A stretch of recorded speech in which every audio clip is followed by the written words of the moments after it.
एक शांत पहाड़ी जंगल में एक पुरानी सी कुटिया थी।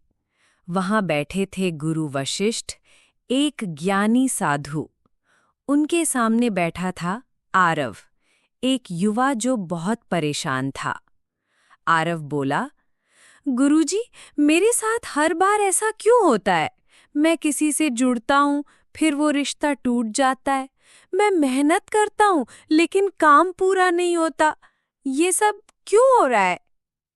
गुरुजी ने उसकी कुंडली देखी।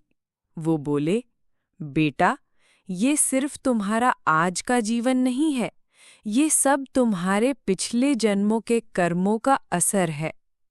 ज्योतिष सिर्फ ग्रह नहीं दिखाता, ये तुम्हारा पूरा कर्मों का नक्शा है। आरव ध्यान से सुनने लगा। गुरुजी बोले, कुंडली में 3 घर बहुत जरूरी होते हैं। छठा घर, तुम्हारे पुराने अधूरे कर्म। 8वां घर, छिपे हुए दर्द और राज। 12वां घर, मुक्ति और त्याग का घर। गुरुजी ने कहा, तुम्हारा राहु छठे घर में है। इसका मतलब तुम पिछले जन्म में किसी से बहुत गुस्से में अलग हुए थे। अब वही आत्माएं इस जन्म में अलग-अलग रूप में लौट आई हैं, कभी दोस्त बनकर, कभी परिवार बनकर, लेकिन रिश्ता हमेशा अधूरा ही रहता है। आरव ने चुपचाप पूछा, तो क्या मैं फंस गया हूं इन कर्मों में? गुरुजी मुस्कुराए, नहीं बेटा, ज्योतिष का मतलब डराना नहीं है, ये तो रास्ता दिखाने के लिए है। अगर तुम समझदारी से काम करोगे तो तुम इन पुराने कर्मों से आजाद हो सकते हो। तुम्हारे 8वें घर में मंगल है।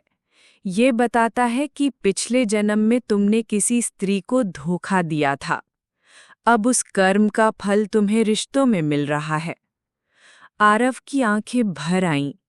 गुरुजी ने उसका कंधा पकड़ा और कहा, तुम्हारे 12वें घर में गुरु बैठा है। ये बहुत शुभ संकेत है। इसका मतलब है कि सेवा, त्याग और सच्चाई के रास्ते पर चलकर तुम अपने पुराने कर्मों को खत्म कर सकते हो। यही तुम्हारी मुक्ति का रास्ता है। अचानक हवा चली और कुटिया की आग भड़क उठी, जैसे कोई संकेत मिला हो। गुरुजी बोले, ग्रह कुछ नहीं करते बेटा, ये तो सिर्फ आईना दिखाते हैं। तुम्हारे कर्म जो थे वही आज तुम्हारे पास लौट कर आ रहे हैं। हर दशा, हर ग्रह, हर योग, सब कुछ तुम्हारे भीतर की कहानी बता रहे हैं। समझो, स्वीकार करो और कर्म बदलो। आरव अब समझ चुका था।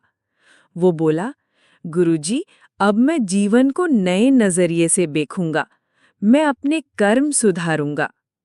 गुरुजी मुस्कुराए और बोले, अब उठो, बदलाव यहीं से शुरू होता है।